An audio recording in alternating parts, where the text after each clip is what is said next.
Hey guys! Tulog sila. Tahimik.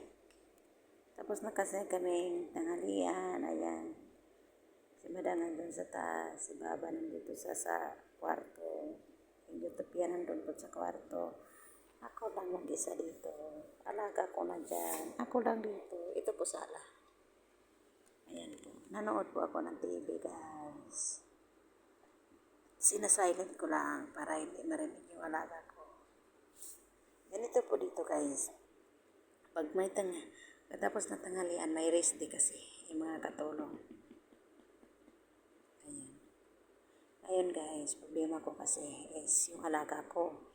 Yung alaga ko guys, kahapon, nilagyan namin ng gamot sa puwet, pinainom ko ng gamot din. Hindi nagtae. Tapos ang laki ng tiyan guys. So, hindi ko alam. Tapos, kinonsulta ng amo kong lalaki doon sa hospital, sa clinic dito. Malapit lang sa bahay nila. Sabi, ipa-admit daw sa hospital.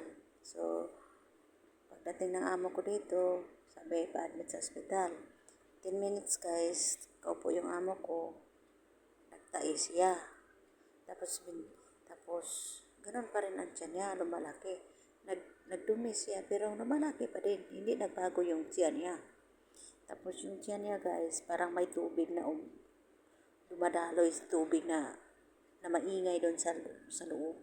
Tapos may tumatakbo-takbo na matigas. Matigas talaga guys yung tiyan niya. Hindi ko alam guys kung ano ang gagawin. Sa alaga ko. Hindi naman ako doktor. Kaya nagproblema sila dito. Kaya ito, naghintay pa rin kung kailan mag-ano yung tiyan niya kasi lumalaki kahit nagdumi siya. Lumalaki pa rin guys.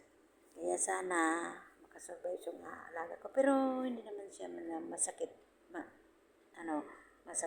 Yung nagmamasakit siya. Kasi fresh yung mukha niya, fresh yung mata niya. Hindi naman yung tamlay. Ganon, hindi siya guys. So, yan ang problema ko sa kanya. Malaki ang tiyan niya.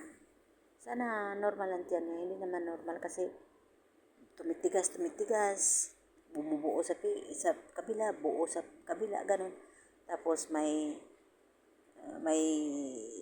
narinig ako na parang tubig. Sabi nila, hangin daw. Hindi ko alam. Hindi siya nakautot. Ganon ba yun sa Tagalog yung kautot? Hindi ko alam guys. Kaya wala akong time sa pag-cellphone. Kunti lang. Wala akong time sa pag-upload. Kunti lang. Wala akong time sa pag-edit. Diretso-diretso lang sa akin kaya sobra busy sa pagkain, alaga ko, pagmasad sa alaga ko. Sobra nakapokus na ako sa trabaho ko. Wala na akong time sa cellphone.